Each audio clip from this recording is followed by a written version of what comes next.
자, 우리 말씀 보겠습니다. 함께 오신 말씀 마가복음 5장 25절부터 34절까지의 말씀 보겠습니다. 저 여러분이 한 절씩 교독하겠습니다. 12해를 혈루증으로 앓아온 한 여자가 있어 많은 의사에게 많은 괴로움을 받았고 가진 것도 다 허비하였으되 아무 효험이 없고 도리어 중하여졌던 타에 예수의 소문을 듣고 무리 가운데 끼어 뒤로 와서 그의 옷에 손을 대니 이는 내가 그의 옷에만 손을 대어도 구원을 받으리라 생각함이러라. 이에 그의 혈루 근원이 곧 마름에 병이 나은 줄을 몸에 깨달으니라. 예수께서 그 능력이 자기에게서 나간 줄을 곧 스스로 아시고 무리 가운데서 돌이켜 말씀하시되 누가 내 옷에 손을 대었느냐 하시니 제자들이 여짜오되 무리가 에워싸미는 것을 보시며 누가 내게 손을 대었느냐 물으시나이까 하되 예수께서 이 일 행한 여자를 보려고 둘러보시니 여자가 자기에게 이루어진 일을 알고 두려워하여 떨며 와서 그 앞에 엎드려 모든 사실을 여쭈니 예수께서 이르시되 딸아 내 믿음이 너를 구원하였으니 평안히 가라 내 병에서 놓여 건강할지어다. 아멘. 제가 대학교 4학년 때쯤에 아주 감명 깊게 읽은 책이 하나 있습니다. 모리와 함께한 화요일이라고 한 책인데요. 루게릭이라고 하는 아주 고약한 불치병, 온몸의 운동신경 세포가 서서히 죽어가는, 그러다가 이제 사지가 마비되고 나중에는 움직이지도 말하지도 못하다가 눈도 못 감다가 결국은 심장이 멈춰서 죽게 되는 아주 끔찍한 병입니다. 이 병에 걸린 모리 슈워츠라고 하는 교수님이 그런 어떤 불치병에 걸렸다라고 하는 소식을 듣고 그의 옛 제자인 미치 앨범이라고 하는 사람이 이 교수님을 찾아가요. 그리고 나서 약속을 하고 화요일마다 교수님을 찾아가서 인생과 삶에 대한 이야기를 나누는 그런 내용이 그 책 안에 담겨 있습니다. 제가 이 책에 등장하는 모리 교수님의 어떤 그의 인격이라던가 인생에 대한 통찰이라던가 또 힘든 현실 속에서도 특유의 그 유머를 잃지 않는 모습을 보면서 많은 감명을 받았었는데 그중에 이런 내용이 인상이 깊었습니다. 모리 교수님의 마비가 한창 진행 중일 때 방송에 그 리포터가 와서 모리 교수님을 인터뷰한 내용이 있어요. 이런 질문을 합니다. 교수님, 천천히 쇠락해 가는데, 뭐 이건 천천히 몸이 마비되면서 죽어간다는 의미겠죠? 그때 가장 두려운 것이 무엇입니까? 이걸 물어봐요. 그러니까 모리 교수님이 뭐라고 대답하느냐? 다른 무엇보다 어느 날 갑자기 누군가 내 엉덩이를 닦아줘야 된다는 사실이 가장 두렵소. 이렇게 대답을 했습니다. 뭐 미국인들의 어떤 특유의 그런 유머인 것 같아요.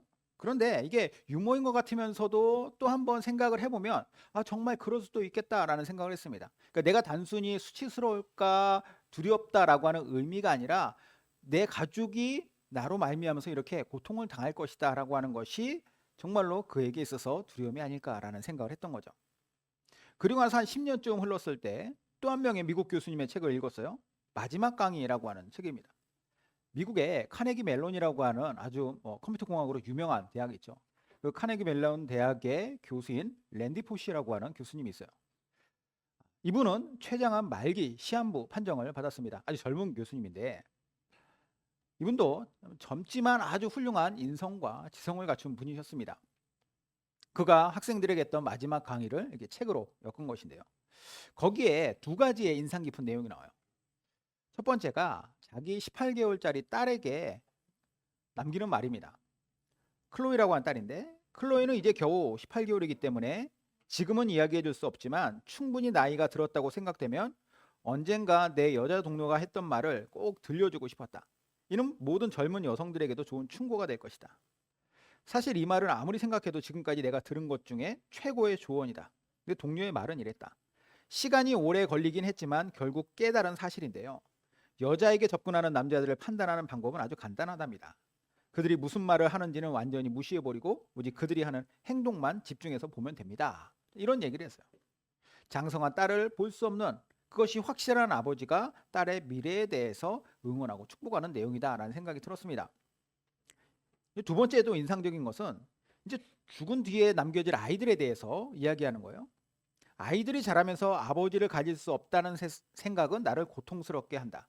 자주자주 샤워 중에 울 때가 있는데 이제 아이들이 이거라는 모습과 저거라는 모습을 못 보는구나 이것 때문에 우는 것이 아니라 아이들이 아버지를 갖지 못하게 될 것이다라는 사실 때문에 울음을 터뜨린다. 내가 잃을 것보다 그들이 잃을 것에 더 집착한다. 내 아이들은 이제 아버지가 없기 때문에 이것도 못하고 저것도 못하고 그것도 못하겠구나. 이런 생각이 방심하고 있을 때마다 나에게 쳐들어와 내 마음을 흔들어 버린다. 뭐 자기 죽음이 두렵지 않은 사람이 어디 있겠습니까? 다 두렵겠죠. 그런데 자기 죽음이라고 하는 것 이외에 그것보다 어떻게 보면 더 크게 두려운 것은 남겨질 사랑하는 사람들. 그 사람들 때문에 그들이 마음이 어려웠다라는 생각을 했습니다. 자, 그런데 만약에 이런 사람들에게 그 병을 고칠 수 있는, 그 불치병을 고칠 수 있는 새로운 치료법이 개발되었다라는 소식을 들으면 그들의 마음이 어떨까요? 불치병을 고칠 수 있는 방법이 있다. 뭐 예를 들어서 신약이 개발되어서 당신의 병을 고칠 수 있는데, 그런데 이 신약이 너무 비싸서 당신의 전 재산을 줘야만 됩니다.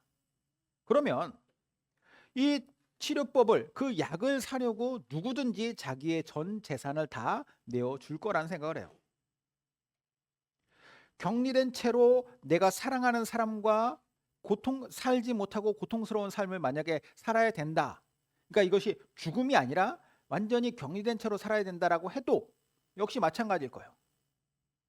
내 병을 고치기 위해서 내 모든 것을 다 내줘도 전혀 아깝지 않을 겁니다. 오늘 본문에서 만나게 되는 여인이 바로 그런 사람이었어요. 여인은 뭐 당장 죽을 병이다, 뭐 시한부다 이건 아니지만 이 병은 그녀에게 있어서 엄청난 고통과 고난을 가져다 준 병입니다. 당시에 이 병은 불치병이었어요. 이 병을 고치기 위해 백방으로 노력했지만 자기의 모든 것을 쏟아붓고 전 재산을 갖다 바쳤지만 결국 낫지 못했죠. 아니, 병세는 더 악화됐습니다. 자, 25절 26절 볼게요. 12해를 혈루증으로 알아온 한 여자가 있어 많은 의사에게 많은 괴로움을 받았고 가진 것도 다 허비하였으되 아무 효험이 없고 도리어 더 중하여졌던 차에, 이 여인에 대한 이야기는 여기뿐만이 아니라 뭐 마태복음, 누가복음 이런 다른 복음서에도 나와 있는 이야기입니다. 근데 이제 비교적 이 마가복음이 조금 더 자세하게 기록이 되어 있어요. 자, 이 여인에게는 아주 심각한 질병이 있습니다. 그게 뭐냐? 12해, 그러니까 12년을 혈루증이라고 하는 병을 앓았다라고 나오죠. 12년 결코 짧은 세월 아닙니다. 그렇죠? 더군다나 이 스토리의 첫 시작을 이렇게 시작해요. 12년이라고 하면 12해라고 시작을 합니다. 이 말은 이 스토리를 듣는 사람들로 하여금 특히 이스라엘 사람들에게 있어서 매우 의미심장한 그러한 이야기가 될 것이다라는 것을 처음부터 딱 선언하고 들어가는 거예요. 왜 그러느냐? 이스라엘 사람들에게는 10이라고 하는 숫자가 매우 어떤 특별함이 있는 숫자이기 때문입니다. 성경에 등장하는 숫자들은 종종 어떤 그 숫자가 가지고 있는 의미로서 사람들에게 이렇게 다가갈 때가 있어요. 예를 들어서 나오는 이 10이겠죠. 아니면 뭐 7, 그렇죠? 하나님의 완전수. 6, 인간의 짐승의 숫자. 하늘의 수가 뭐냐면 3입니다. 땅의 수가 4예요. 그래서 3과 4를 곱하면 나오는 게 12인데 이거는 성경에서 완전수를 상징할 때 뭐 무조건 10이라고 하는 숫자가 다 그렇다 이건 아니지만 그럴 대부분이 우리가 뭐 예를 들어서 4자다 그러면 거기에 대해서 느껴지는 어떤 그 안에 깔려 있는 그런 정서가 있는 것처럼 여기에서도 12라고 하는 숫자, 특별히 여기에서는 의도적으로 이 10이라고 하는 숫자, 12년이라고 하는 숫자를 알려주고 있는 것입니다. 이스라엘의 12지파가 다 하나님의 어떤 완전한 하나님의 백성들을 상징하는 것처럼. 자, 이런 완전수로서의 12라고 하는 것이 이스라엘 백성들에게 딱 먼저 각인되도록 와닿도록 하면서 오늘 스토리를 시작하는 겁니다. 우연처럼 보이지만 이 12년을 먼저 강조함으로써 마가는 이 여인이 얼마나 큰 고통을 당했는가, 완전한 고통, 정말로 힘든 시간을 살아왔다라는 것을 사람들로 하여금 와닿도록 의도했다라는 것이죠. 그래서 12년이라고 하는 시간을 알았다라고 하는 혈루증은 뭔가? 어떤 병인가? 자, 말 그대로 피가 흐르는 병이에요. 남자가 아닌 여자가 앓는 병이고 12년간 지속적으로 하혈했다라고 하는 말입니다. 이 상태가 얼마나 고약했던지 이걸 고치겠다고 수많은 의사들을 만났고 치료도 받았지만 이 과정에서 자기의 전 재산도 쏟아부었지만 결국 낫지 못하였다. 아니, 병세는 더 심해졌다. 자, 26절 다시 한번 보면은 26절 앞으로 가서 많은 의사에게 많은 괴로움을 받았고 이렇게 얘기해요. 반복되는 노력과 실패를 이야기합니다. 많은 의사라고 하는 건 시도를 계속했다는 거예요. 반복적으로. 그리고 많은 괴로움을 받았다는 건 반복된 실패라는 겁니다. 반복된 노력과 실패가 그 여인의 12년에 담겨 있어요. 이 정도면 몸도 몸이겠지만 마음도 많이 다쳤을 겁니다.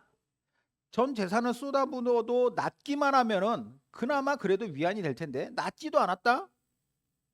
오히려 더 병세가 중해졌다? 이거는 좌절과 낙심에 빠질 수밖에 없게 하는 거죠. 몸과 마음이 만신창이 됐을 것이다.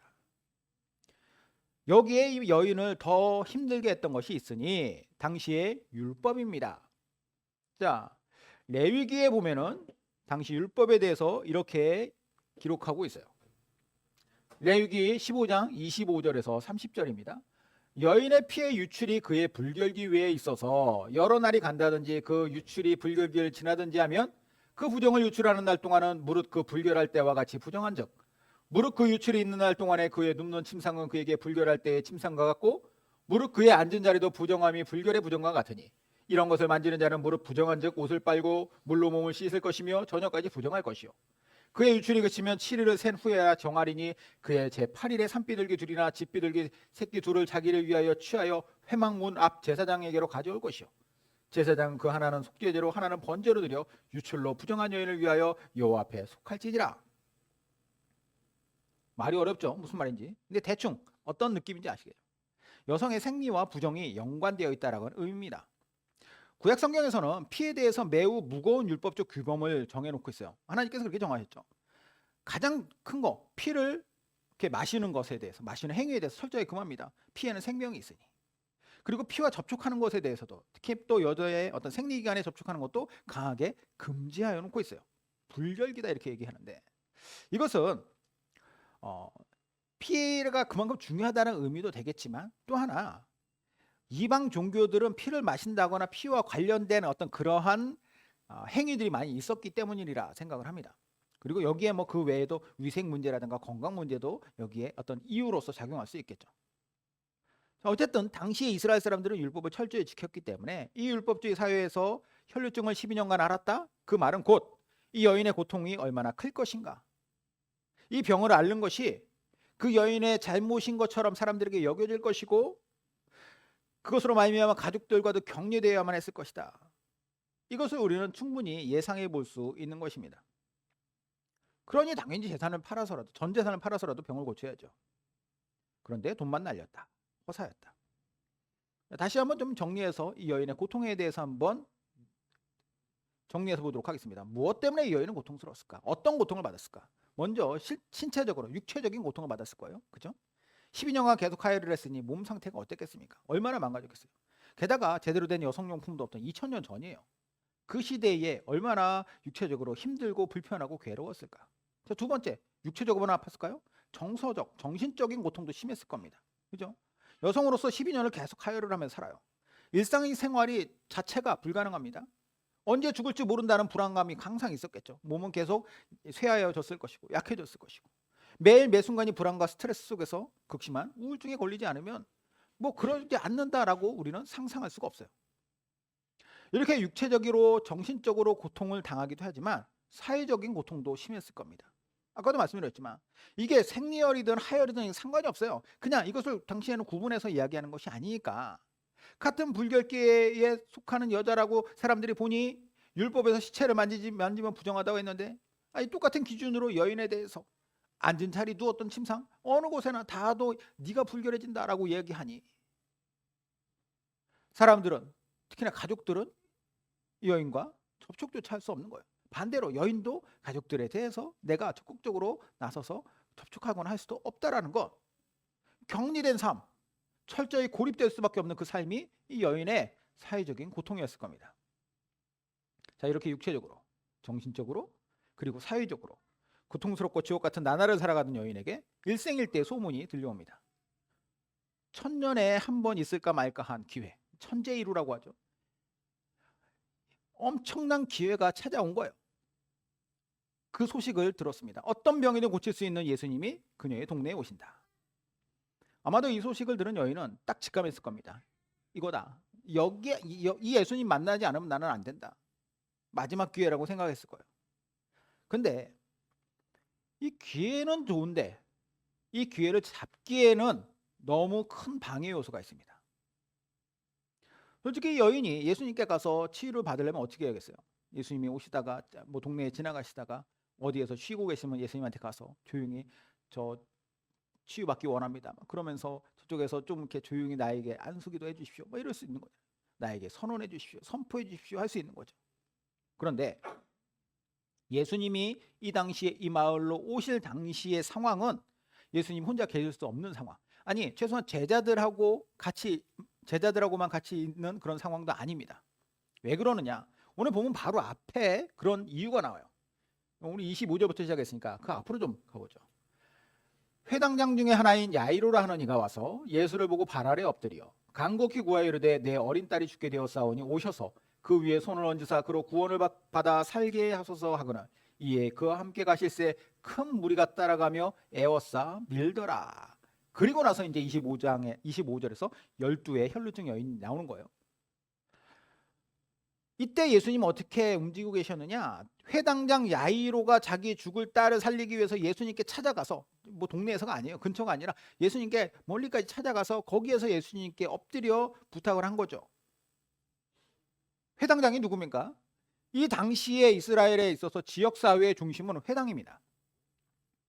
거기에서 뭐 율법적인 교육뿐만 아니라 예배라든가 아니면은 사회에서 중요한 의결이라든가 모든 것이 다 거기에서 이루어져요. 그 회당장이다라고 한다면 적어도 그 지역사회의 유지나 지도자라는 뜻이에요. 그런 사람의 딸이 지금 죽게 되었습니다.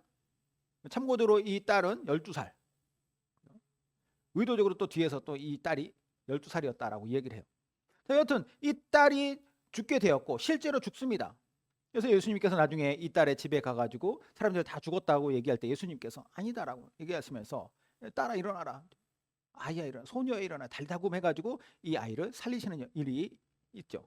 자, 여하튼 여기에 이동하고 있는 예수님께 사람들이 지금 이 회당장 야이로의 딸을 살리러 오신 분이라고 하는 이것 때문에 마을이 발칵 뒤집어졌고 수많은 사람들이 모여서 여기 보면은 애워싸서 밀더라라고 하고 있죠. 이 상황에서 거기를 내가 이 여인이 비집고 들어갈 수 있느냐라는 거예요. 이리 밀리고 저리 밀리고 있는 그 상황. 사람들 사이를 비집고 들어가서 예수님을 만나야지 뭔가를 이렇게 해볼 수가 있는데 예수님께 혈루증을 고쳐달라고 말할 수 있는 상황이 도저히 안 됐다라고 하는 거예요. 내 동네 사람은 다 알 거 아니에요. 이 여인이 지금 어떤 상황인지. 최대한 나를 가리고 간다 할지라도 여자이기 때문에 더 적극적으로 나설 수도 없어요. 당시 사회의 어떤 모든 것들이. 자칫 잘못해서 내가 사람들에게 발각되기라고 한다면 그 사람들 사이에 있다가 그들을 다 부정하게 만드는 여자라고 하는 것으로 그 원흉이 되어서 사람들에게 죽임을 당할 수도 있습니다. 그렇다고 해서 이 기회를 포기할 수 있느냐? 그럴 수는 없죠. 여인도 그렇게 생각했어. 적극적으로 나설 수는 없었기에 좀 소극적인 방식이지만 그래도 내가 이 상황에서 할 수 있는 최선을 다해보자. 사람들이 정신없이 몰려있는 그곳에 가서 예수님을 둘러싸고 있는 사람들 사이에 몰래 들어가 비교적 예수님께 더 가까이 갈 수 있는 뒤쪽으로 간 거예요. 그리고 뭐라느냐? 자신의 병이 낫기를 간절히 소망하는 그 믿음을 가지고 예수님의 옷자락을 만졌다. 27절. 예수의 소문을 듣고 무리 가운데 끼어 뒤로 와서 그의 옷에 손을 대니 이는 내가 그의 옷에만 손을 대어도 구원을 받으리라 생각함일러라. 자, 이때 여인이 뭘 어떻게 했느냐? 예수님의 옷에 손을 댔다. 뒤로 가서 순간적으로 살짝 옷만 스친 거예요. 오늘 본문에서는 뭐 그의 옷에만이라고 얘기하죠. 그의 옷에만 손을 대어도 이렇게 하는데 동일한 스토리가 기록된 마태복음 9장에는 뭐라고 나오냐면 그의 겉옷가라고 되어 있어요. 겉옷가. 이게 이 당시에 사람들의 의복이라는 것이 속에 입는 속옷, 이렇게 팬티 같은 거, 속옷 같은 거 입고 겉옷은 통짜로 짜여진 그 겉옷을 입지 않습니까? 그러면 이제 이게 예수님이 막 걸어가면은 이게 옷이 펄럭거릴 거 아니에요. 뒤에서 펄럭거리는 옷자락에 손이 스쳤다는, 옷을 잡은 것도 아니고 내가 몸에 대는 것도 아니고 그 옷자락에 손을 댔다. 근데 그게 어떻게 됐느냐? 그 즉시로 자기가 나은 걸 깨달았다. 29절.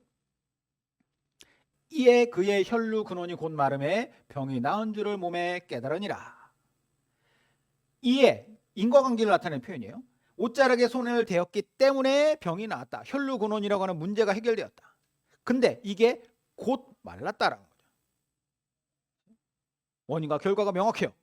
예수님에 의해서 병이 나았다라고 하는 것, 여기 이외에는 다른 어떤 것이 이렇게 들어올 수가 없습니다. 그 순간 깜짝 놀랄 소리가 들렸어요.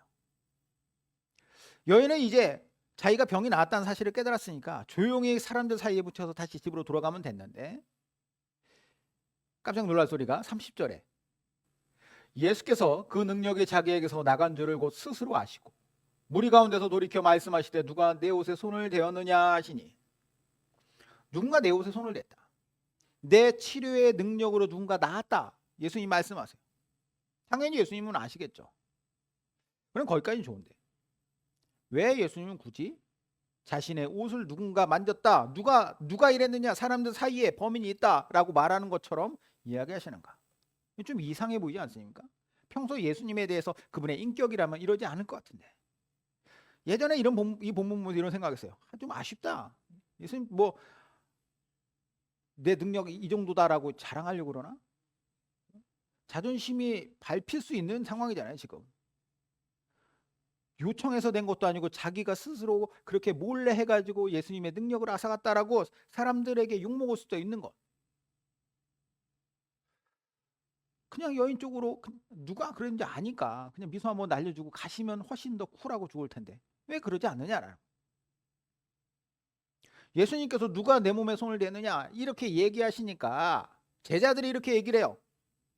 31절에 제자들이 여짜오되 무리가 에워싸 미는 것을 보시며 누가 내게 손을 대었느냐 물으시나이까 하되, 예수님 몸에 손댄 사람이 한두 명이 아닙니다. 지금 이리 밀리고 저리 밀리고 하다가 사람들 다, 여기 있는 사람들 다 예수님 몸에 손이 닿았을 텐데, 몸이 닿았을 텐데 누구한테 그러십니까?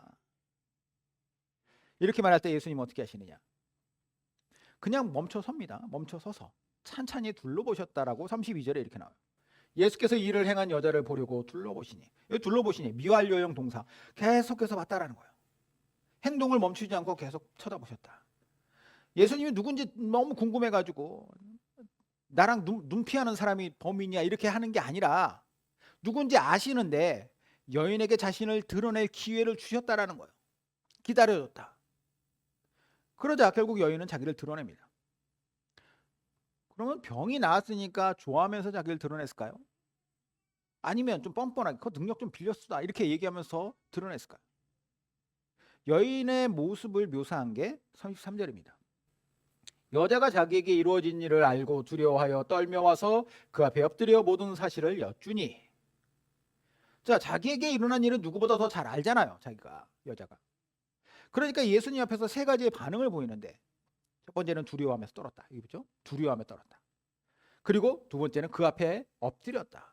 세 번째는 모든 사실을 여쭈었다.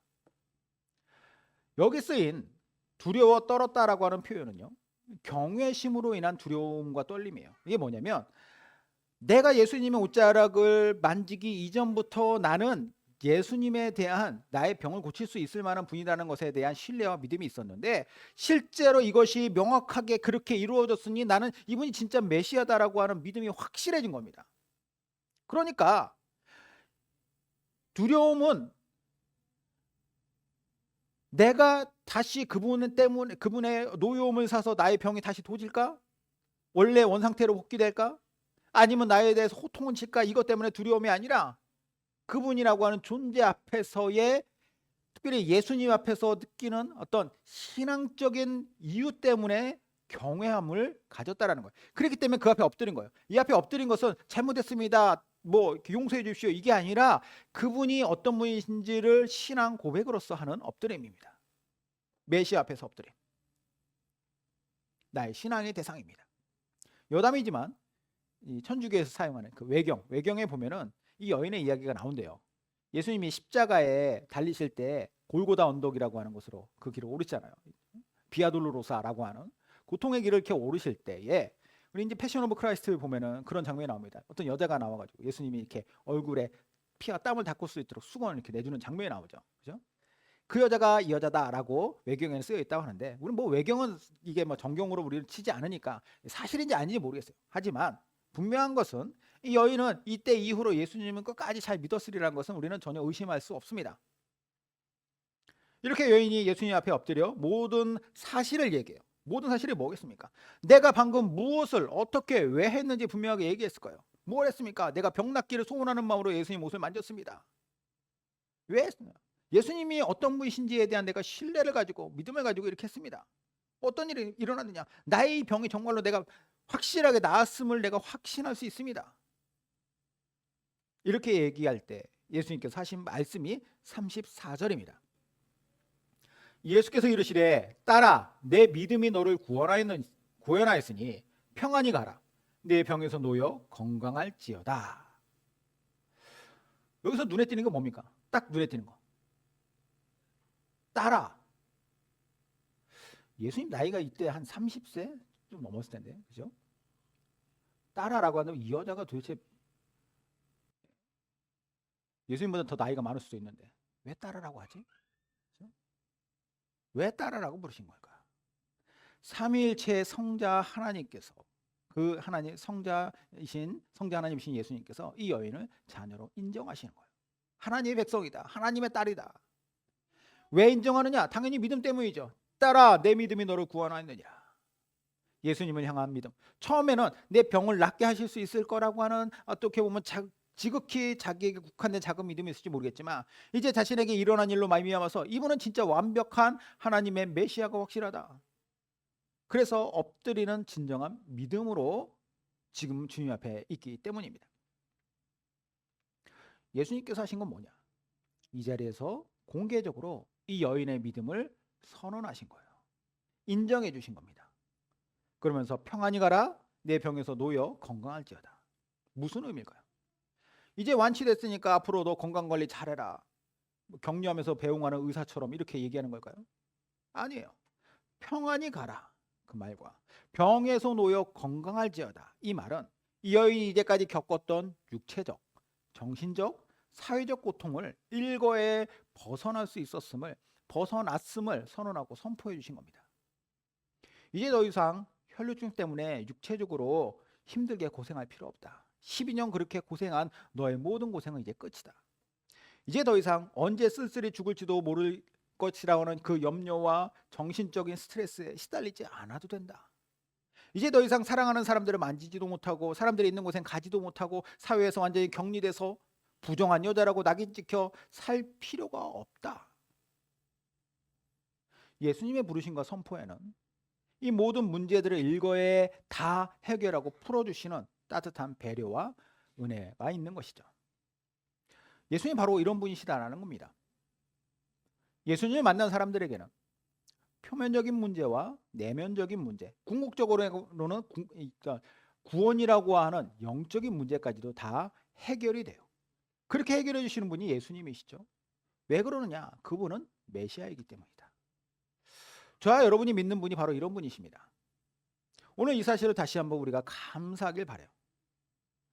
오늘 이 여인처럼 그분의 발 앞에 엎드리는 믿음, 우리의 모든 문제들을 그분께 고하면서 그분의 옷자락만 만져도 그분께서 우리의 모든 상황들을 인도하실 것을 믿는 믿음으로 그렇게 주님과 함께하는 행복한 그리스도인의 삶을 우리 모두 살아가시기를 주님의 이름으로 축원드립니다. 기도하겠습니다.